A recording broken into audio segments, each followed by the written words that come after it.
UCC लागू होगा, लेकिन आखिर इस समुदाय को क्यों बाहर रखना चाहती है बीजेपी? उठ रहे सवाल। झारखंड में चुनाव प्रचार के दौरान केंद्रीय गृह मंत्री अमित शाह ने बड़ा ऐलान करते हुए कहा कि अगर बीजेपी राज्य की सत्ता में आती है तो समान नागरिक संहिता यूसीसी लागू की जाएगी। साथ ही उन्होंने इस वादे में एक लकीर भी खींच दी। उन्होंने कहा कि जनजातीय समुदायों को इससे बाहर रखा जाएगा। यूसीसी बीजेपी के मुख्य मुद्दों में से एक है। अमित शाह कोई पहले बीजेपी नेता नहीं है जिन्होंने यूसीसी लागू करने की और जनजातीय समुदायों को इससे बाहर रखने की बात कही है। जनसंघ के समय से ही समान नागरिक संहिता दक्षिणपंथी पार्टी का एजेंडा रहा है। पिछले कुछ सालों से इसके दायरे में आदिवासियों को बाहर रहने की बात अलग से जोड़ दी गई।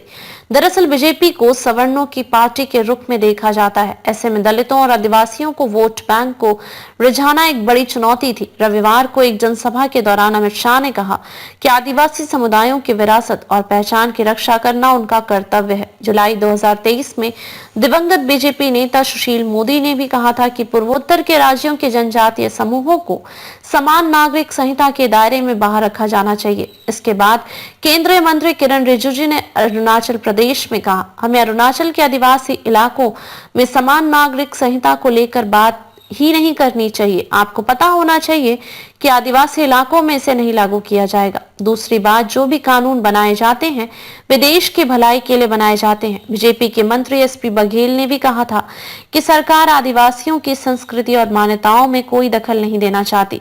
उन्होंने यह भी कहा था कि तुष्टीकरण की राजनीति यूसीसी को लागू करने से रोक नहीं सकती। उन्होंने कहा, बीजेपी ने आदिवासी महिला को राष्ट्रपति पद के लिए नामित किया। इसमें सबसे ज्यादा संख्या में आदिवासी विधायक, सांसद और राज्यसभा सदस्य हैं। बात जब पूर्वोत्तर की आती है तो पार्टी वहां के लोगों का सम्मान करती है। पार्टी वहां के सामाजिक ढांचे में दखल नहीं देना चाहती। उन्होंने कहा कि संविधान की छठी सूची में असम, मेघालय, त्रिपुरा और मिजोरम के आदिवासी क्षेत्रों के लिए विशेष प्रावधान किए गए हैं। जब तक कि राज्य सरकार कोई कदम नहीं उठाती, इन राज्यों के सामाजिक ढांचे से जुड़े कोई फैसले नहीं लिए जाएंगे। आर्टिकल 371A को लेकर भी उन्होंने कहा था कि नागा समुदाय के मामले में भी कोई भी कानून दखल देने नहीं जा रहा है।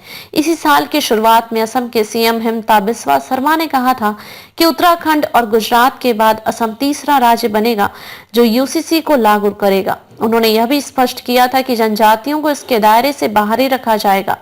उत्तराखंड की यूसीसी ड्राफ्ट में भी आदिवासियों को बाहर रखा गया है। आदिवासियों के बाहर रखने के फैसले को लेकर बीजेपी की आलोचना भी हो। पति की पहली पत्नी से ऐसी नफरत सौतन ने 50 बार महाबा को रिक्शा में रही है।